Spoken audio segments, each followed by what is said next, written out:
The door closes. Not a wooden door latched by human hands. Something else. Something final. The Lord himself shuts Noah in.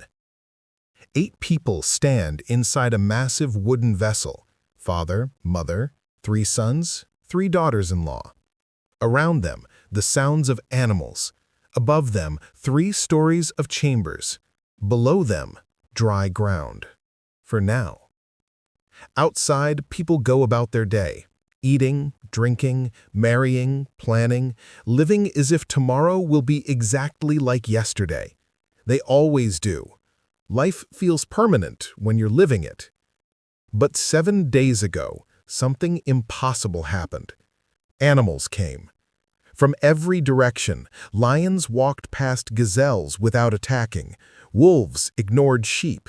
Creatures that should have killed each other filed peacefully into the ark, 2 by 2, some in 7s. People watched. Maybe they laughed. Maybe they shrugged. Maybe they just went back to their wine and their work. Now the door is closed, and on this exact day, the springs of the great deep burst forth and the floodgates of heaven opened. The first drops fall, then more. Then torrents. But this water doesn't come just from above. The earth itself splits open, fountains erupting from below. Someone outside the ark realizes what's happening. They run toward it, screaming.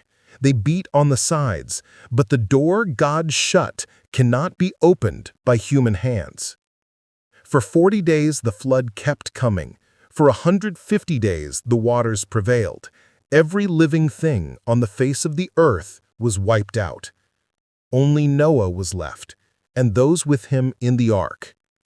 This is how the world ended, and how it began again. Act 1. The Righteous Man. When God looked and found one. 10 generations after Adam's creation, God saw that the earth was corrupt and filled with violence. Human hearts produced only evil continuously. The experiment of free will had produced a catastrophe. God regretted making humanity. It grieved him to his heart. He decided to wipe them out, all of them, every person, every animal, every bird, everything that breathed.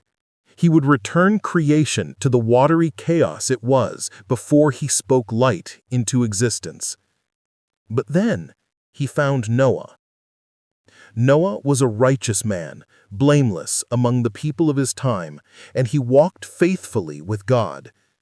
In a world drowning in violence and corruption, one man still prayed, still listened, still obeyed. Noah had 3 sons, Shem, Ham, and Japheth. He was 500 years old when they were born. In that era, people still lived for centuries, echoes of humanity's pre-fall longevity, although already fading. Noah's grandfather, Methuselah, would live 969 years, the longest human lifespan ever recorded. But numbers don't tell you character, and character is what God was looking for. God said to Noah, "I am going to put an end to all people, for the earth is filled with violence because of them. I am surely going to destroy both them and the earth." Then came the impossible command. Act 2. The absurd obedience. Building a ship in the desert. Make yourself an ark of cypress wood. Make rooms in it, and coat it with pitch inside and out. God gave specific dimensions, 300 cubits long, 50 cubits wide, 30 cubits high, roughly the size of a modern cargo ship. 3 decks, a door in the side, a window or opening 1 cubit below the roof. It was massive, it was unprecedented, and it made absolutely no sense. Noah lived nowhere near an ocean. It had never rained on earth before the flood. Water came from springs and morning mists. The concept of water falling from the sky in quantity sufficient to drown a world, unthinkable. Yet, Noah began building. Scripture doesn't tell us exactly how long it took. Noah was over 500 when his sons were born, 600 when the flood came. After his sons were grown and married, God gave the command, possibly 40, 50, maybe even 100 years of construction. Imagine that. Decades of sawing, hammering, coating with pitch, moving timber, building something no one understood for a disaster no one believed would happen. The Bible never explicitly says people mocked Noah, though tradition assumes they did. God's word doesn't directly state people ridiculed Noah and his family, but it does call him a preacher of righteousness. He warned them. He told them judgment was coming. They didn't listen. According to rabbinic tradition, the people ignored and mocked him, using vile language, and Noah suffered violent persecution at their hands. Whether through ridicule or indifference, the result was the same. No one repented. No one joined him. In all those years of building and preaching, not one person outside his family believed. Not one. Act 3. The Gathering. When nature answered God's call. The ark was finished. Now came the strangest part. God told Noah, "Take with you 7 pairs of all clean animals, the male and his mate, and a pair of the animals that are not clean, the male and his mate, and 7 pairs of the birds of the heavens also, male and female, to keep their offspring alive on the face of all the earth." How do you gather every animal species? You don't. According to tradition, it was God or the angels who gathered the animals and their food to the ark. They came. Pairs of all creatures that have the breath of life in them came to Noah and entered the ark, lions and lambs, predators and prey, flying things and crawling things. The animals going in were male and female of every living thing, as God had commanded Noah. Picture that scene. Imagine watching it. Thousands of creatures filing into a wooden ship, behaving in ways that violated every natural instinct, and doing it peacefully, methodically, impossibly. This was the final sign, the last warning. If the decades of construction hadn't convinced anyone, this should have. Creation itself was testifying that something unprecedented was about to happen. But the people of Noah's day didn't realize what was happening. They were too busy with other things to really care. They ate, they drank, they married, they planned. They lived as if tomorrow will be exactly like yesterday. Noah was 600 years old when the floodwaters came on the earth. Noah and his sons, and his wife and his sons' wives entered the ark to escape the waters of the flood. Then came the waiting. 7 more days of grace. The ark was loaded. Everyone was inside. But the rain didn't start. Not yet. Noah probably preached from the doorway, imploring people to come in and be saved. 7 final days. 7 last chances. No one came. Then God shut the door. Act 4. The world drowns. When heaven and earth opened. In the 600th year of Noah's life, on the 17th day of the 2nd month, on that day all the springs of the great deep burst forth, and the floodgates of the heavens were opened. The flood didn't come from rain alone. Creation itself reversed. In Genesis 1, God separated the waters above from the waters below, so dry land could appear. Now those boundaries dissolved. The world returned to primordial chaos. For 40 days the flood kept coming on the earth, and as the waters increased, they lifted the ark high above the earth. Think about that. 40 days and nights of rain, while simultaneously the ground split and erupted with subterranean waters. The waters rose and increased greatly on the earth, and the ark floated on the surface of the water, higher and higher. They rose greatly on the earth, and all the high mountains under the entire heavens were covered. Every mountain, every peak. The waters rose and covered the mountains to a depth of more than 20 feet. Every living thing that moved on the earth perished. Birds, livestock, wild animals, all the creatures that swarm over the earth, and all mankind. Everything on dry land that had the breath of life in its nostrils died. Millions died, maybe tens of millions. Every person who ever mocked Noah, every person who ignored him, every person too busy to care, every child, every infant, every elderly person, every pregnant woman, every living thing on the face of the earth was wiped out. Only Noah was left, and those with him in the ark. The waters flooded the earth for 150 days, 5 months.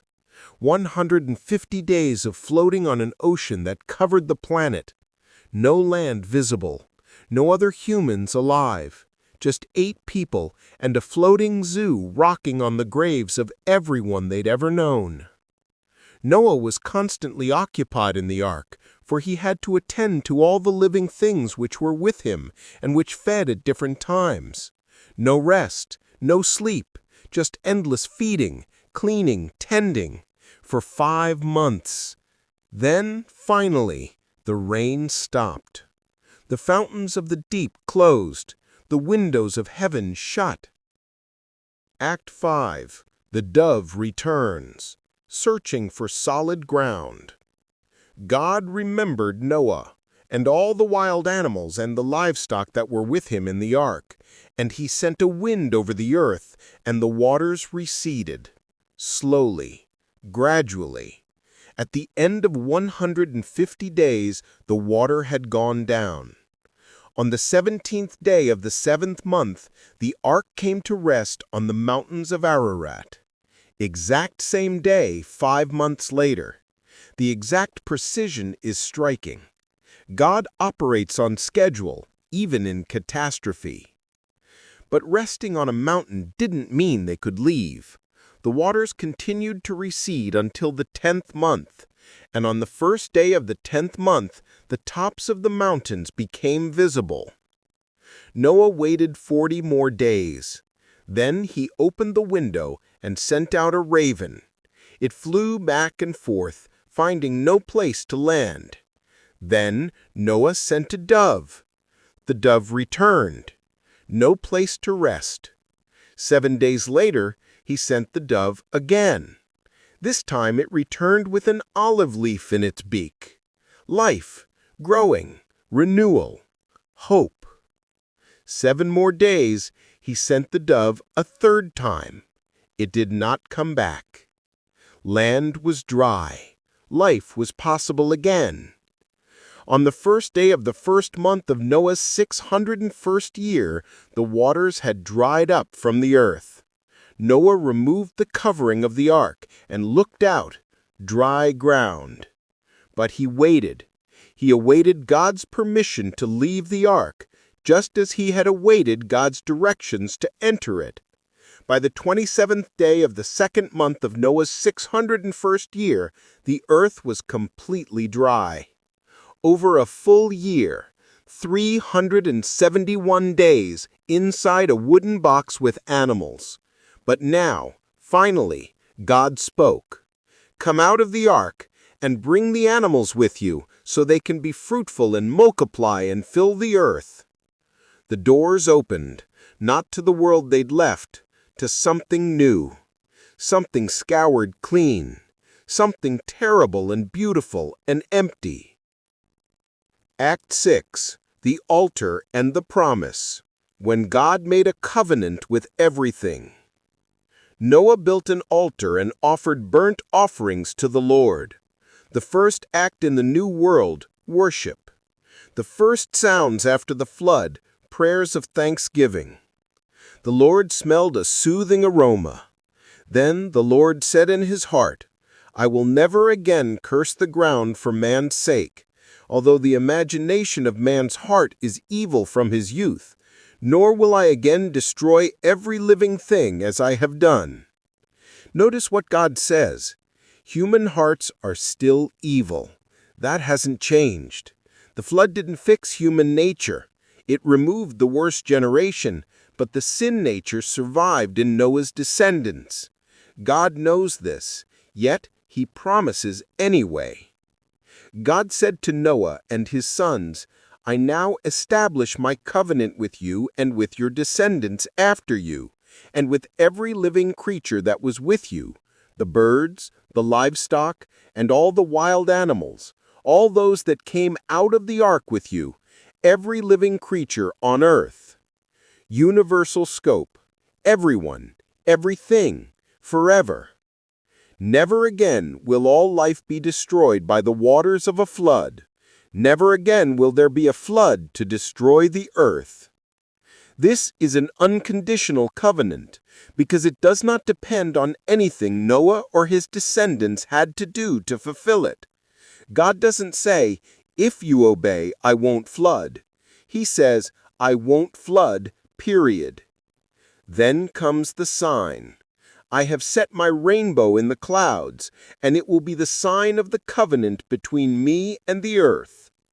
The rainbow. This had special meaning to Noah and his posterity.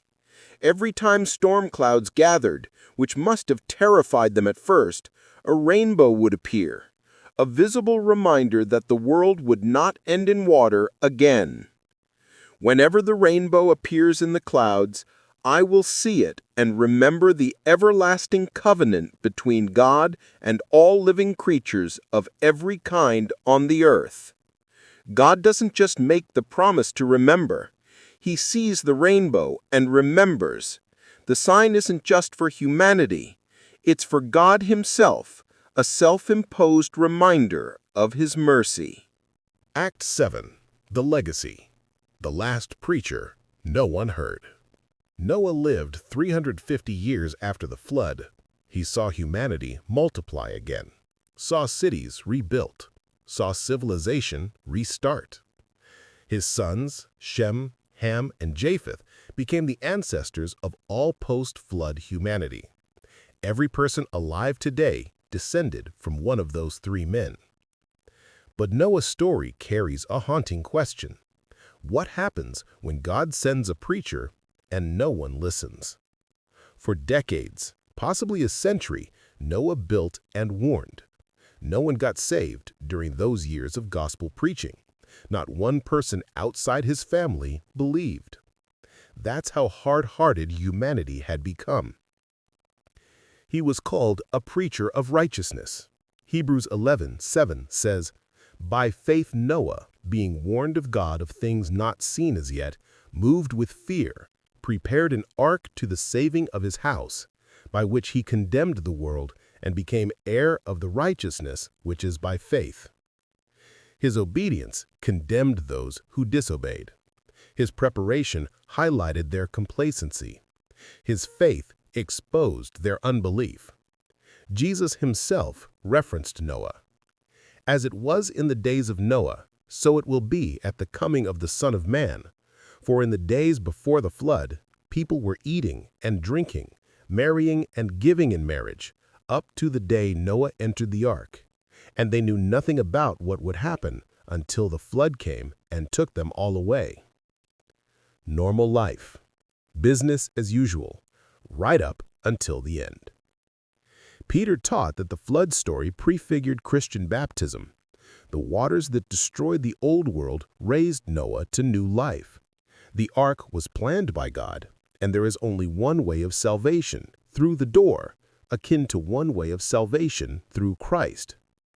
Epilogue: The door that closed. Remember the opening scene, the 17th day of the second month. The Lord shuts the door. That image haunts. A door closed by God cannot be opened by man. All the pounding, all the pleading, all the last-minute panic, useless.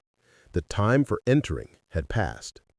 For 150 days, the world drowned. For over a year, 8 people floated on judgment. Then, life began again. Today, we see rainbows and think they're pretty. We see storm clouds and check weather apps. We build homes in floodplains and buy insurance. But the rainbow means more than decoration. It is actually a symbol of Christ himself. When we see a rainbow, we should remember that God judges sin. He judged with a global flood at the time of Noah, but he is merciful. The flood isn't a fairy tale about a boat full of animals. It's a story about what happens when God's patience runs out, when warnings go unheeded, when grace is rejected long enough. It's also a story about what happens when one man believes God even when it makes no sense, when one family obeys even when everyone else thinks they're crazy, when faith acts even when evidence seems absent. The Genesis flood narrative forms a unified whole, drawing on sources that tell of God's decision to return the universe to its pre-creation state of watery chaos and remake it through the microcosm of Noah's Ark. Destruction and renewal, judgment and mercy, death and resurrection. These themes echo through Scripture all the way to Christ, the greater ark who saves his people from greater waters. Noah spent possibly 100 years building a ship for a flood no one believed would come. It came. He preached righteousness for decades to people who didn't care. Judgment fell anyway. He saved his family and the animals God brought. Nothing else survived. When the door closed, it closed forever for those outside. But for those inside, it opened to a new world, a fresh start, a second chance for humanity. Until Jesus returns, the world will continue on as usual. There will continue to be springtime and harvest, summer and winter, sunny days and storms. There will be storms, tornadoes, hurricanes, earthquakes, and tsunamis. But nothing will destroy the world like the global flood. God has promised. The next time you see a rainbow, remember, God keeps his promises, both the ones of judgment and the ones of mercy. And remember that somewhere in history, a faithful man built an impossible boat for an unbelievable disaster. It took decades. No one listened. But when the rain came, only 8 people stood inside. Only 8 heard God shut the door. Only 8 rode the flood to new life. The world ended once by water. God promises it won't happen that way again, but it will end. The question Noah's story asks is simple. When the door closes, which side will you be on?